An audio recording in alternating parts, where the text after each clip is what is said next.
Her Excellency, Prime Minister of Sri Lanka, Harini Amar Surya ji, His Excellency, former Prime Minister of Australia, my friend Tony Abbott ji, His Excellency, former Prime Minister of UK, Rishi Sunak ji, distinguished guests, देवी और सज्जनों, नमस्कार। ये त्योहारों का समय है। मैं आप सभी को दीपावली की बहुत बहुत शुभकामनाएं देता हूं। उत्साह के इस माहौल में एनडीटीवी वर्ल्ड समिट हो रही है और अपने इस सेशन की थीम भी बहुत इंपॉर्टेंट रखी है, अनस्टॉपेबल भारत। वाकई भारत आज रुकने के मूड में भी नहीं है।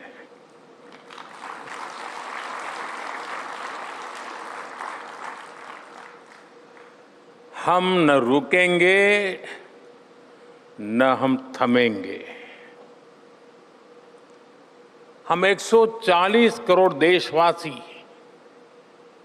मिलकर तेजी से आगे बढ़ेंगे। साथियों, आज जब दुनिया में भली भांति के रोड ब्लॉक्स हैं, स्पीड ब्रेकर हैं, तब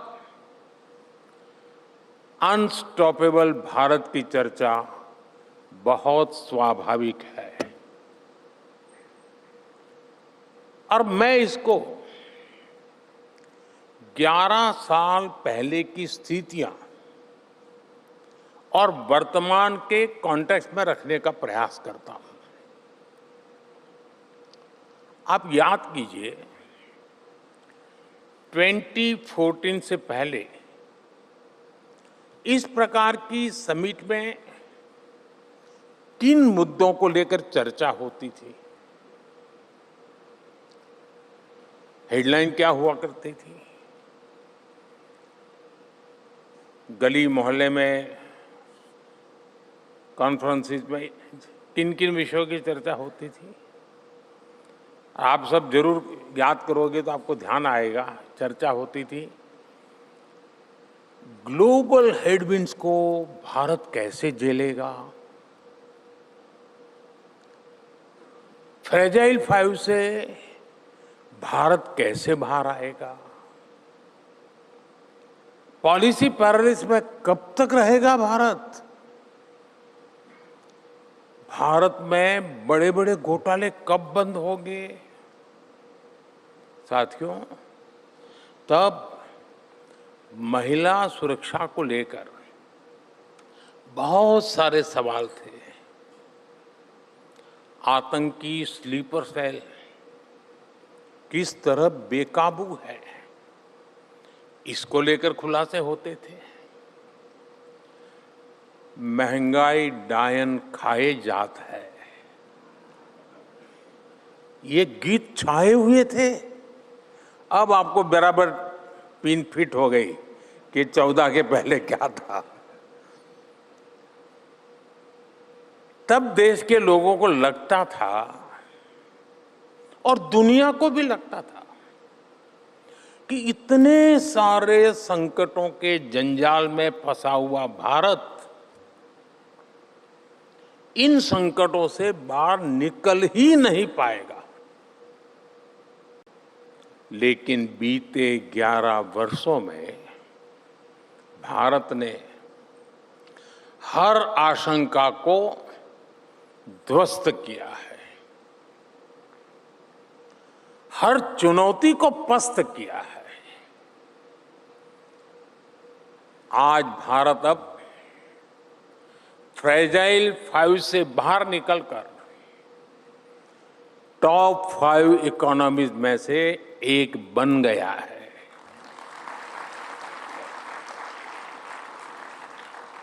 आज इन्फ्लेशन 2% से नीचे है और ग्रोथ रेट 7% से ज्यादा है।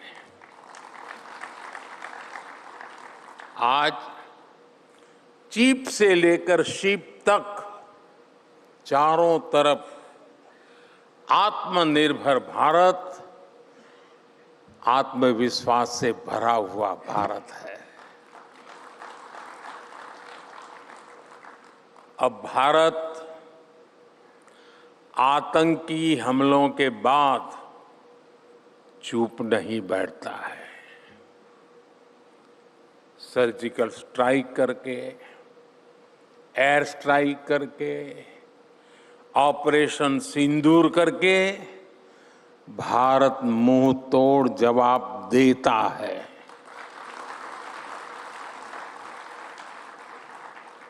साथियों, आप कोविड का समय याद कीजिए, जब दुनिया जिंदगी और मौत के साए में जी रही थी, जब दुनिया ये सोच रही थी कि इतनी बड़ी आबादी वाला देश इतने बड़े संकट से कैसे बचेगा, और लोगों को तो लगता था कि हिंदुस्तान के कारण दुनिया डूब जाएगी। तरह तरह के कयास लगाए जा रहे थे, लेकिन भारत ने हर कयास को गलत साबित करके दिखाया। हमने मुकाबला किया, हमने तेजी से अपनी वैक्सीन बनाई, हमने रिकॉर्ड समय में वैक्सीन लगाई और इतने बड़े संकट से बाहर निकलकर हम फास्टेस्ट ग्रोइंग मेजर इकोनॉमी बन गए।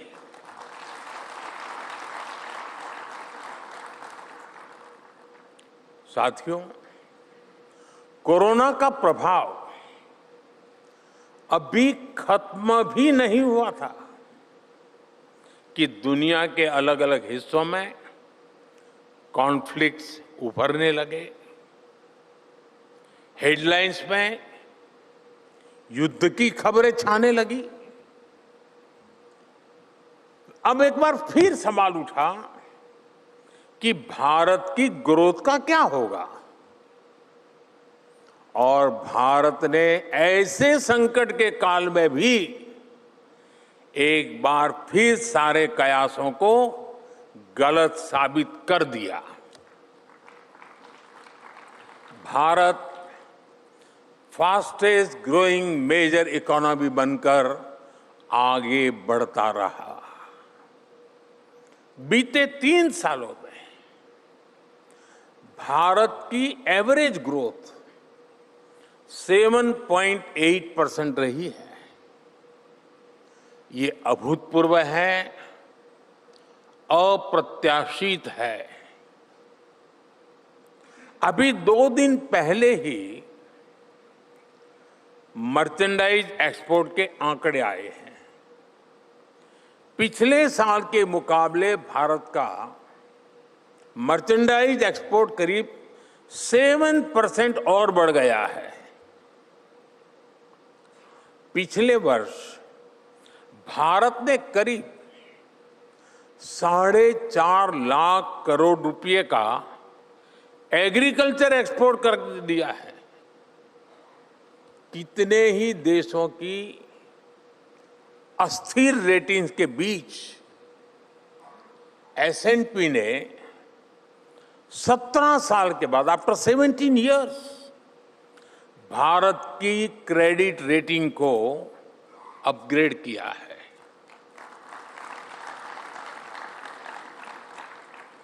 IMF ने भी भारत की ग्रोथ को अपवर्ड रिवाइज किया है।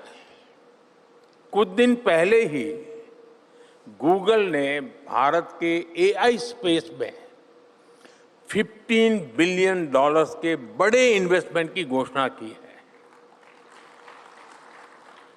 आज ग्रीन एनर्जी, सेमीकंडक्टर के क्षेत्र में भी बड़े बड़े इन्वेस्टमेंट हो रहे हैं।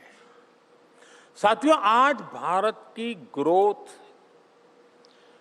ग्लोबल अपॉर्चुनिटीज को शेप कर रही है और ये वाक्य मैं बड़ी जिम्मेवारी के साथ कह रहा हूं।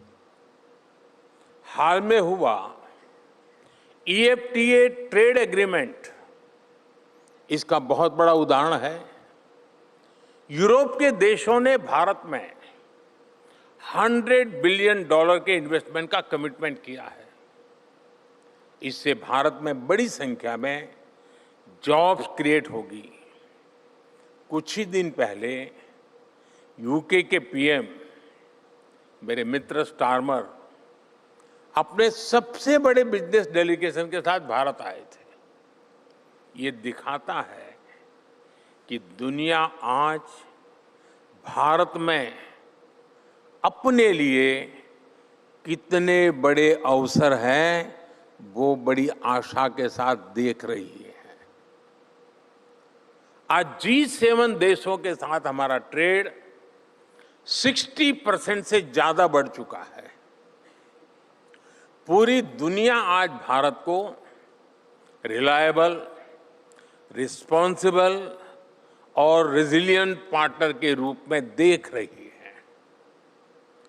इलेक्ट्रॉनिक्स से लेकर फार्मा तक, ऑटोमोबाइल से लेकर मोबाइल मैन्युफैक्चरिंग तक निवेश की लहर भारत में आ रही है। यही इन्वेस्टमेंट भारत को ग्लोबल सप्लाई चेन का एक नर्व सेंटर बनाने में मदद कर रहा है। साथियों, इस समिट में आप एज ऑफ द अननोन इस विषय पर चर्चा कर रहे हैं। दुनिया के लिए एज ऑफ द अननोन एक अनसर्टेन चीज हो सकती है, लेकिन भारत के लिए ये अपॉर्चुनिटीज का गेटवे है। युगों से भारत ने अनजान रास्तों पर चलने का साहस दिखाया है।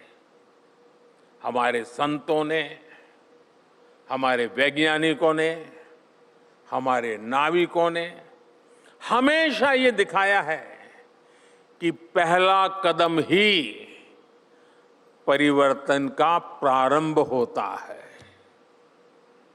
चाहे टेक्नोलॉजी हो, कोरोना वैक्सीन की जरूरत हो, स्किल मैन पावर, फिनटेक या ग्रीन एनर्जी सेक्टर हो, हमने हर रिस्क को रिफॉर्म में, हर रिफॉर्म को रिजिलियंस में और हर रिजिलियंस को रिवॉल्यूशन में बदला है। अभी हाल ही में IMF चीफ ने कहा है कि वो भारत में रिफॉर्म्स की बोल्डनेस से बहुत उत्साहित है। उन्होंने एक एग्जाम्पल भी दिया और आपको मालूम होगा कि भारत में एक समय रिफॉर्म हुआ था। एक इकोसिस्टम, उसके गीत बहुत गाता रहता है। हमारे मित्र हंस रहे हैं वहां, लेकिन वो कंपल्सन के कारण था और वो भी कंपल्सन IMF का था। आज रिफॉर्म हो रहा है कन्विक्शन के कारण, और वही IMF कह रहा है कि रिफॉर्म का भारत का जो बोल्डनेस है उसको नोटिस कर रहे हैं। और IMF चीफ ने एक एग्जाम्पल भी दिया है कि हर कोई कह रहा था कि मास लेवल पर डिजिटल आइडेंटिटी देना संभव नहीं है, लेकिन भारत ने सबको गलत सिद्ध करके दिखाया। आज दुनिया का 50% real time digital transaction fintech की दुनिया में भारत में ही होता है। 50%। भारत का यूपीआई दुनिया के डिजिटल पेमेंट सिस्टम को डोमिनेट कर रहा है। यानी हर प्रिडिक्शन, हर आकलन से बेहतर करना, ये आज भारत का मिजाज बन चुका है। मैंने स्वभाव शब्द प्रयोग नहीं किया, मैंने मिजाज कहा है। और मोदी है तो मिजाज की बात करता है।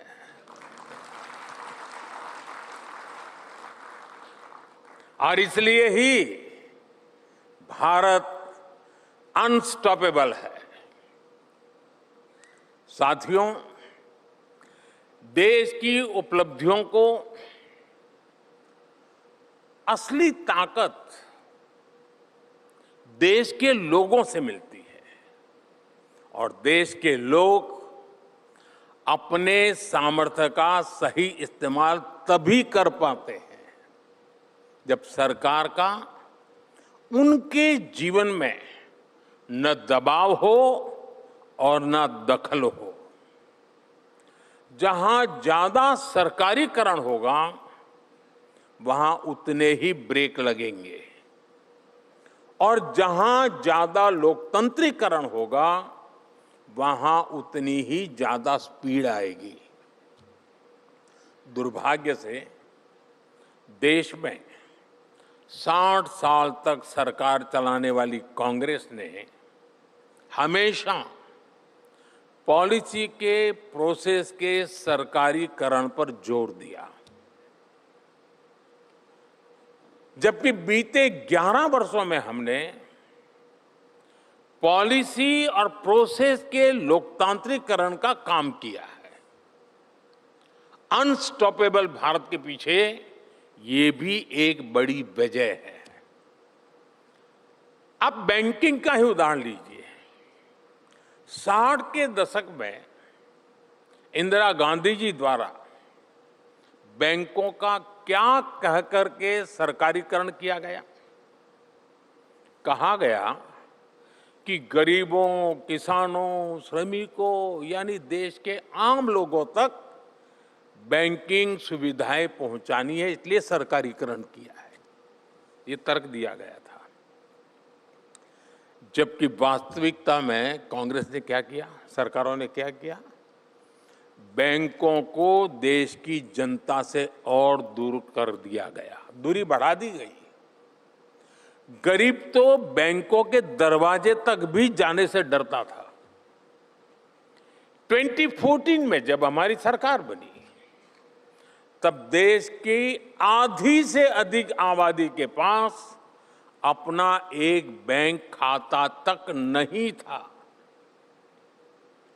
और ये सिर्फ बैंक खाता न होने की समस्या नहीं थी, इसका मतलब देश की बहुत बड़ी आबादी बैंकिंग के लाभ से वंचित थी।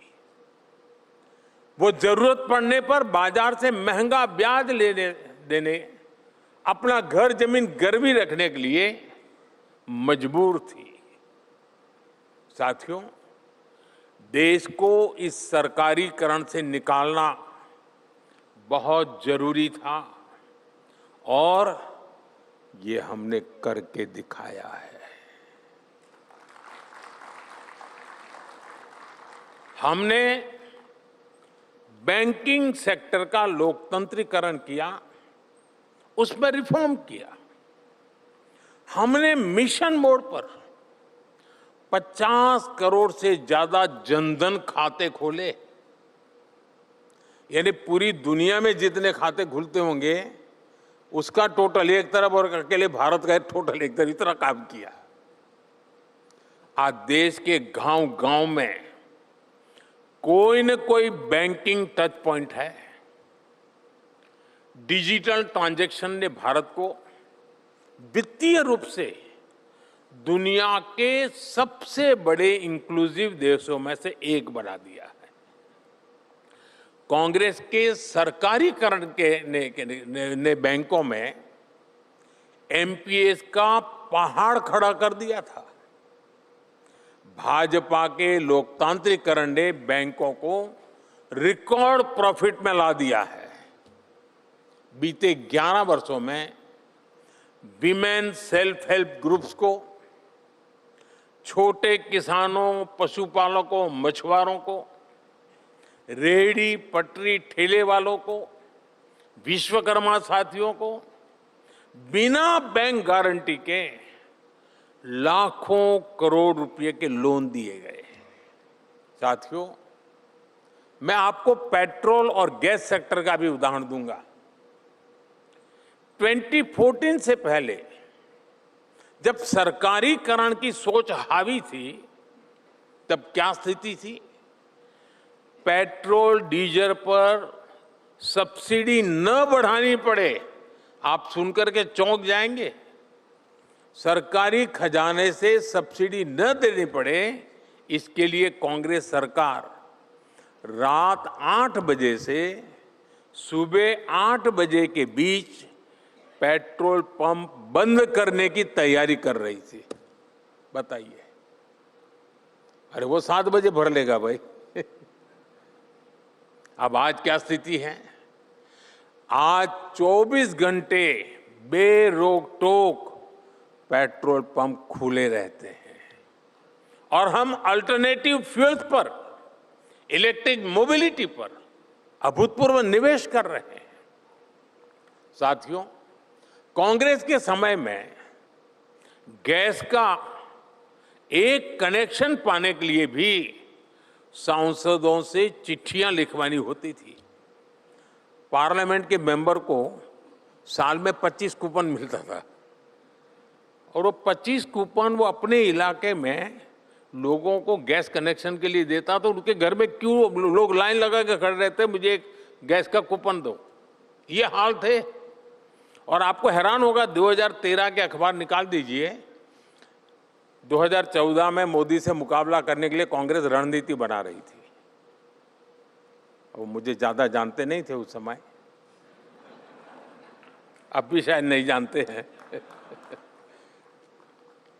तो उनकी चर्चा थी कि जनता को क्या वादा करे। तो चर्चा ये थी कि क्या साल के 6 सिलेंडर दे कि 9 सिलेंडर दे, इसकी चर्चा हो रही थी। यानी व्यवस्था पर इस हद तक का सरकारीकरण हावी था। अब हमने आगे क्या किया? हमने 10 करोड़ से अधिक ऐसे गरीब परिवारों को मुफ्त गैस कनेक्शन दे दिया, जिन्होंने कभी सपने में भी इस सुविधा के बारे में नहीं सोचा था। गांव में जब गैस सिलेंडर आता था तो सामान्य मानवी मानता था कि रईसों के लिए, बड़े लोगों के लिए है, उनके घर में गैस हो सकता है, गरीब के घर में नहीं हो सकता है। हमने ये परिस्थिति पलटी, 10 करोड़ घरों में गैस का चूल्हा पहुंचा। ये होता है व्यवस्था का लोकतांत्रिकरण, और यही सच्चा संविधान का स्पिरिट होता है। साथियों, सरकारीकरण की सोच के उस दौर में हमारी सरकारी कंपनियों पर, हमारे पीएसयूज पर कांग्रेस ताले लटकाकर चैन की नींद सो जाती थी। डूब रहा है, ताला लगाओ, डूब रहा है, ताला लगाओ। कांग्रेस सोचती थी कि क्यों इतनी मेहनत करे, डूबेगा तो डूबेगा, अपने मौत मरेगा, हमारी जेब से क्या जाएगा, ये सोच थी। हमने इस सोच को भी बदल दिया और आज देखिए, एलआईसी हो, एसबीआई हो, हमारे बड़े बड़े पीएसयूज, सबके सब प्रॉफिट के नए रिकॉर्ड बना रहे हैं। साथियों, जब सरकारी नीतियों के मूल में सरकारीकरण के बजाय लोकतांत्रिकरण होता है, तब देशवासियों का मनोबल ऊंचा होता है। सरकारीकरण की इसी सोच में कांग्रेस कहती रह गई गरीबी हटाओ, गरीबी हटाओ। हर चुनाव में आपने देखा होगा, लाल किले से इस परिवार के सारे भाषण सुन लीजिए। लाल किले पर जो गए हैं झंडा फहराने इस परिवार के, कोई भी नेता पहले से लेकर के आखिरी तक नहीं था जिसने गरीबी का भाषण न दिया हो। आप YouTube पर जाकर के पहले से अब तक के सारे भाषण सुन सकते हैं। लेकिन गरीबी कम नहीं हुई, जबकि लोकतांत्रिकरण की हमारी सोच ने पिछले 11 साल में 25 करोड़ गरीबों को गरीबी से बाहर निकाला है। और इसलिए आज देश का भरोसा हम पर है, और इसलिए आज भारत अनस्टॉपेबल है। साथियों, आज भारत में गरीबों के लिए, वंचितों की सेवा के लिए समर्पित सरकार है। हम पिछड़ों को प्राथमिकता देते हैं, उनका जीवन बेहतर बनाने के लिए पूरी संवेदनशीलता से काम कर रहे हैं। अक्सर बड़ी बड़ी चर्चाओं में इस और आपका ध्यान नहीं हो जा पाता। मैं आपको एक और उदाहरण देता हूं। बीते दिनों इस बात की चर्चा रही कि BSNL ने अपना made in India 4G stack launch किया है। और साथियों, मैं बताना चाहता हूं, वाकई ये देश की बहुत बड़ी सफलता है। आज हम गर्व से कह सकते हैं कि भारत दुनिया के उन टॉप 5 देशों में शामिल है जिनके पास अपने देश में तैयार 4G स्टैक है।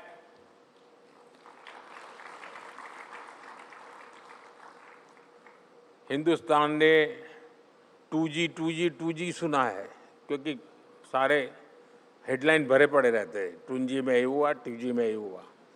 अब मैं 4G की बात कर रहा हूं तो जरा देर लगती है, वो सफाई करते करते मेरा दम उखड़ रहा है।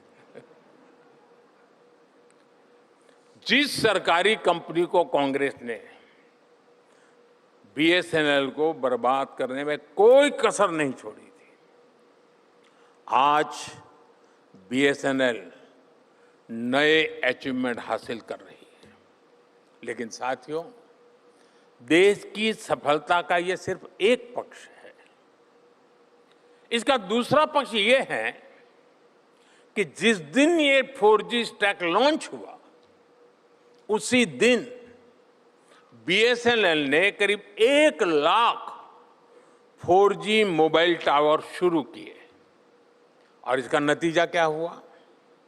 इससे उन लाखों लोगों को हाई स्पीड इंटरनेट की सेवा मिलने लगी है जो दूर दराज के जंगलों में रहते हैं, जो पहाड़ी इलाकों में रहते हैं, जिनके यहां अब तक तेज स्पीड वाला इंटरनेट नहीं पहुंच पाया था। साथियों, अब मैं आपको हैरान करने वाली एक और बात बताता हूं। हम तो ये 2G, 4G, 6G वो सब सुनते रहते हैं, तो हमको अपनी आसपास की दुनिया दिखती है।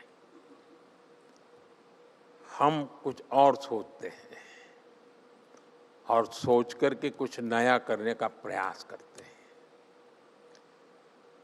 और मैं आज देश की सफलता एक तीसरा पक्ष भी आपके सामने रखना चाहता हूं।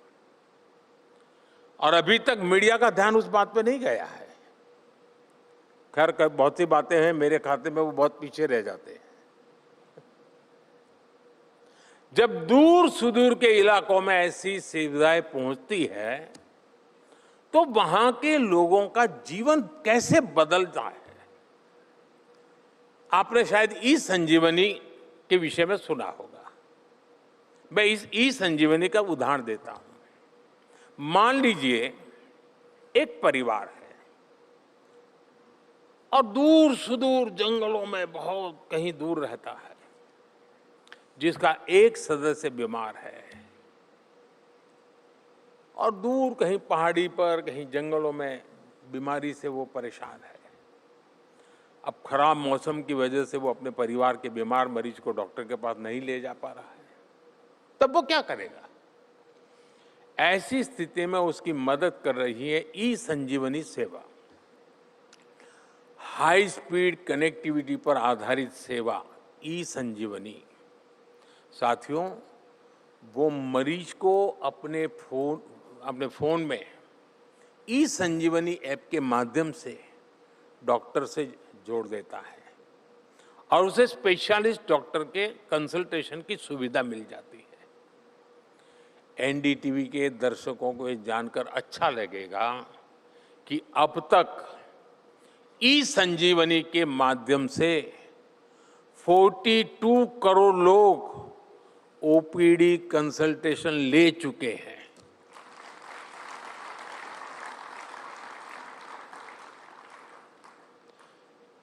यानी 4G 2G ये सुविधा नहीं, ये जीवन में एक नई ताकत बनकर के उभर रहा है।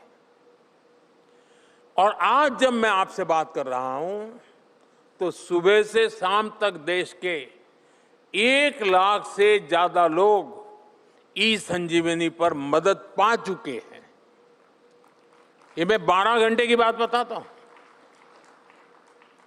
ई संजीवनी सिर्फ एक सुविधा नहीं है, ये एक भरोसा है कि संकट आने पर उन्हें तुरंत मदद मिलेगी। एक उदाहरण है कि व्यवस्था में लोकतंत्रीकरण का कमाल क्या होता है। साथियों, एक संवेदनशील सरकार, लोकतंत्र के लिए समर्पित सरकार, संविधान के प्रति समर्पित सरकार ऐसे ही निर्णय लेती है और ऐसे ही नीतियां बनाती है। हमारा जोर लोगों का जीवन आसान बनाने पर है, लोगों की बचत बढ़ाने पर है।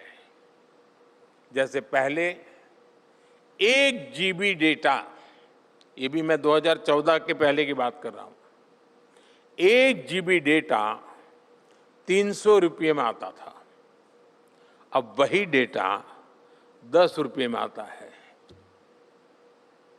यानी हर भारतीय की जेब में सालाना हजारों रुपये बच रहे हैं। आयुष्मान भारत योजना से गरीब मरीजों को 1.25 लाख करोड़ रुपए की बचत हुई है। पीएम जन औषधि केंद्रों में 80% डिस्काउंट पर दवाएं मिलती हैं। इनसे लोगों को करीब 40,000 करोड़ रुपए की बचत हुई है। हार्ट के स्टेंट की कीमतें कम होने से गरीब और मिडिल क्लास सालाना 12,000 करोड़ रुपए बच रहे हैं। साथियों, हमने ईमानदार टैक्स पेयर को भी सीधा फायदा दिया है। इनकम टैक्स हो या जीएसटी, बहुत अधिक कमी की गई है। इसी वर्ष 12 लाख रुपए की इनकम पर टैक्स जीरो किया गया और इस समय जीएसटी बचत उत्सव भी जीरो पर चल रहा है। जाने जोरों चारों तरफ मैं देख रहा हूं, इन दिनों बाजारों की चित्र चल रहे हैं। गूगल देखेंगे तो चारों तरफ। क्यों? ये जीएसटी का बचत उत्सव है जिसने ये स्थिति पैदा की है। आजकल हम देख रहे हैं कि बिक्री के पिछले सारे रिकॉर्ड टूट रहे हैं। इनकम टैक्स और जीएसटी, इन दोनों कदमों से ही एक साल में देशवासियों को करीब 2.5 लाख करोड़ रुपए की बचत होनी तय है। साथियों, हाल के दिनों में देश ने, दुनिया ने ऑपरेशन सिंदूर की बहुत चर्चा की है। अभी हमारे मित्र राहुल जी ने भी बड़े विस्तार से ऑपरेशन सिंदूर की बात की। वो आर्मी फैमिली के हैं तो उनका इसमें जज्बा स्वाभाविक भी है, उनकी रगों में वो चीजें दौड़ती हैं। गर्व के साथ उन्होंने इसकी प्रशंसा भी की और देश और दुनिया भी कर रही है। लेकिन आज मैं आपको एक और ऐसे विषय पर लेकर जाना चाहता हूं जो देश की सुरक्षा के हिसाब से तो बड़ा है ही, ये मेरे देश के नौजवानों के भविष्य से भी जुड़ा हुआ है। ये विषय नक्सलवाद का है। अब मैं समझता हूं ये नक्सलवाद शब्द ऐसे ही लोगों ने लटका दिया है। हकीकत में यह माओवादी आतंक का है। ये माओवादी आतंक की कथा मैं आज सुनाना चाहता हूं आपको। कांग्रेस के शासन में जो अर्बन नक्सलों का जो इकोसिस्टम है, ये जो अर्बन नक्सल है, वो कुछ तरह ऐसे हावी थे, आज भी है। माओवादी आतंक का कोई भी घटना देश के लोगों तक न पहुंचे, इसके लिए वो बहुत बड़ी सेंसरशिप चलाते रहते हैं। वो हमारे देश में आतंकवाद की इतनी चर्चा होती थी, आर्टिकल 370 पर डिबेट होती थी, लेकिन हमारे शहरों में जो कांग्रेस के राज में पनपे हुए अर्बन नक्सली बैठे थे, जो ऐसी संस्थाओं पर कब्जा जमा करके बैठे थे, वो माओवादी आतंक पर पर्दा डालने का काम करते थे, देश को अंधेरे में रखते थे। अभी कुछ दिन पहले भी माओवादी आतंक के कई पीड़ित दिल्ली आए थे। ये बड़ी दर्दनाक चीज है। बहुत बड़ी मात्रा में आए थे। किसी की टांग नहीं थी, किसी का हाथ नहीं था, किसी की आंख नहीं थी, शरीर के अंग कुछ चले गए थे। ये माओवादी आतंक के शिकार लोग थे। गांव के गरीब आदिवासी भाई बहन, किसान के बेटे थे, माताएं बहनें थी, दो दो पैर कट चुके थे। वो दिल्ली में आए थे, 7 दिन रहे, हाथ पैर जोड़ करके कह रहे थे कि हमारी बात हिंदुस्तान के लोगों तक पहुंचाइए। प्रेस कॉन्फ्रेंस की है उन्होंने। आप में से किसी ने देखा नहीं होगा, सुना नहीं होगा। ये माओवादी आतंक के ठेकेदार जो बैठे हैं ना, उन्होंने उस जुल्म के शिकार हुए उनके दर्द की कथा भी हिंदुस्तान के लोगों तक नहीं पहुंचने दी। कांग्रेस की इकोसिस्टम ने इसकी चर्चा नहीं होने दी। साथियों, हालात ऐसे थे कि देश का करीब करीब हर बड़ा राज्य नक्सली हिंसा, माओवादी आतंक की चपेट में था। बाकी देश में संविधान लागू था, लेकिन रेड कॉरिडोर में संविधान का कोई नाम लेने वाला नहीं था। और मैं बहुत जिम्मेवारी से कहता हूं कि जो माथे पर संविधान की किताब लेकर के नाचते हैं ना, वे आज भी ये माओवादी आतंकियों जो संविधान को नहीं मानते हैं, इनकी रक्षा के लिए दिन रात लगा देते हैं। साथियों, सरकार तो चुनी जाती थी, लेकिन रेड कॉरिडोर में उसकी कोई मान्यता नहीं होती थी। शाम ढलती थी तो घर से बाहर निकल पाना मुश्किल हो जाता था। जो जनता को सिक्योरिटी देने वाले लोग थे, उनको भी सिक्योरिटी लेकर चलना पड़ता था। साथियों, बीते 50-55 सालों में इस माओवादी आतंक की वजह से हजारों लोग मारे गए। कितने ही सुरक्षाकर्मी माओवादी आतंक का शिकार बने। कितने ही नौजवानों को हमने खोया। ये नक्सली, ये माओवादी आतंकी स्कूल नहीं बनने देते थे इलाके में, अस्पताल नहीं बनाने देते थे। अस्पताल है तो डॉक्टर को घुसने नहीं देते थे। जो बने हुए थे उनको भी बम से उड़ा दिया जाता था। दशक तक विकास की रोशनी से देश का एक बहुत बड़ा हिस्सा, बहुत बड़ी आबादी वंचित रही। इसका बहुत बड़ा नुकसान हमारे आदिवासी भाई बहनों को, दलित भाई बहनों को, गरीब लोगों को उठाना पड़ा।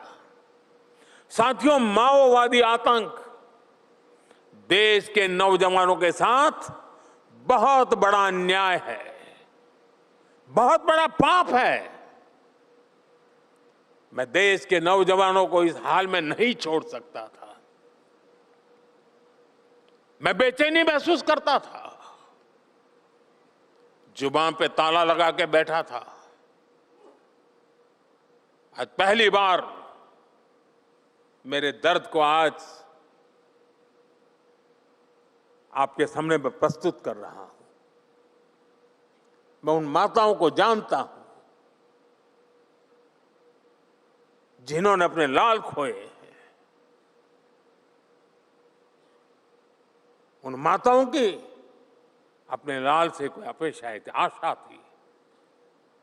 या तो वो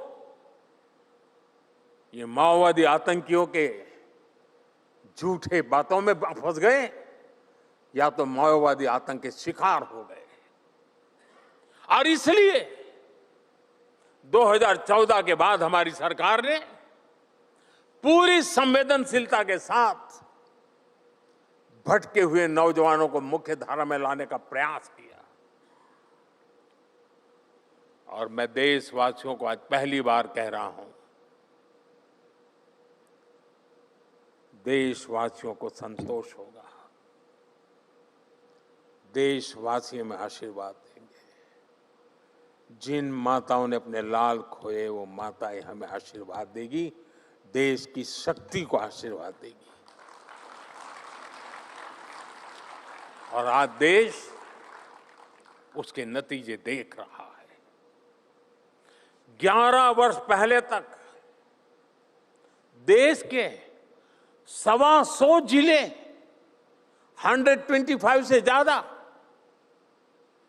माओवादी आतंक से प्रभावित थे। और साथियों, आज ये संख्या सिर्फ 11 जिलों तक सिमट गई है।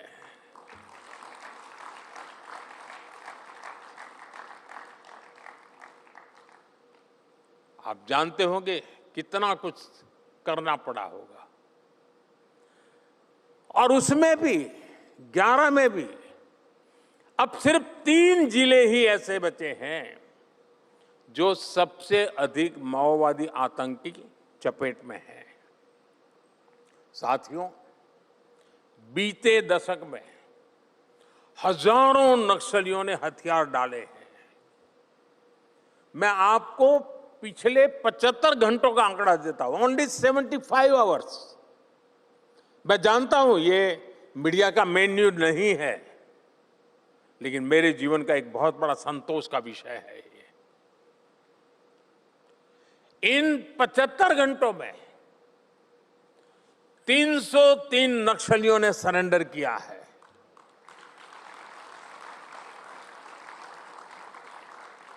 एक जमाने में जिनका 303 चलता था ना, आज वो 303 सरेंडर हुए हैं। और ये कोई सामान्य नक्सली नहीं है। किसी पर 1 करोड़ का इनाम था, किसी पर 15 लाख का इनाम था, किसी पर 5 लाख का इनाम था। और ये सारे के सारे इनके नाम पर इनाम घोषित हुए थे।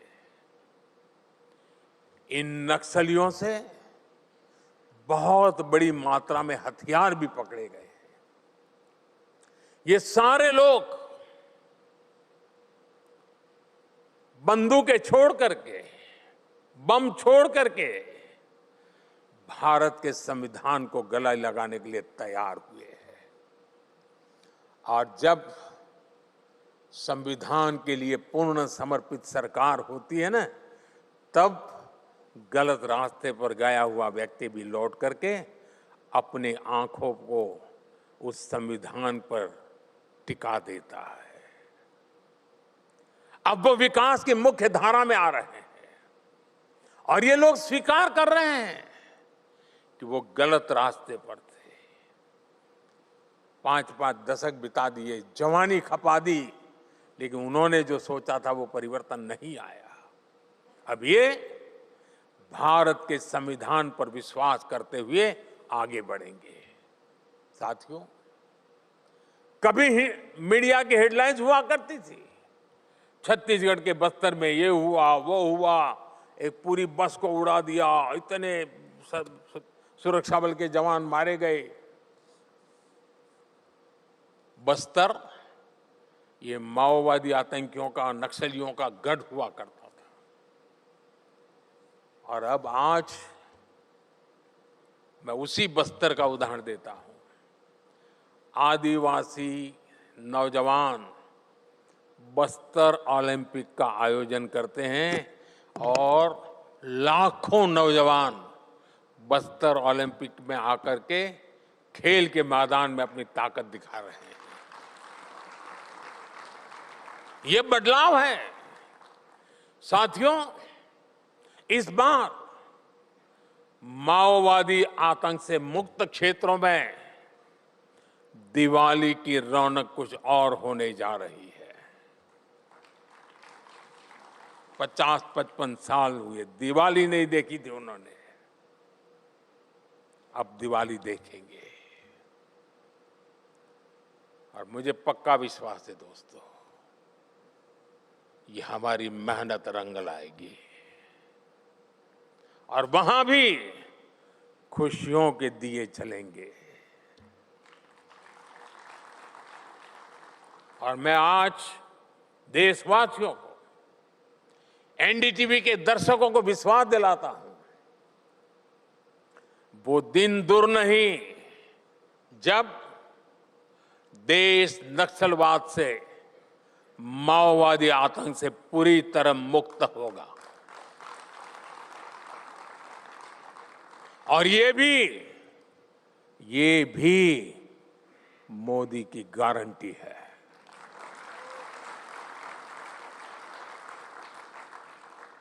साथियों, विकसित भारत की हमारी यात्रा सिर्फ ग्रोथ की यात्रा नहीं है, जहां डेवलपमेंट और डिग्निटी साथ साथ चले, जहां गति भी हो, नागरिकों की गरिमा भी हो, जहां इनोवेशन का उद्देश्य केवल एफिशिएंसी नहीं बल्कि एम्पैथी भी हो, करुणा भी हो। हम इस सोच के साथ आगे बढ़ रहे हैं और इस सोच को आगे बढ़ाने में एनडीटीवी वर्ल्ड समिट जैसे आयोजक बहुत बड़ी भूमिका निभाते हैं। आपने मुझे देश की बात रखने के लिए आमंत्रित किया, इसके लिए मैं एनडीटीवी का आभार व्यक्त करता हूं।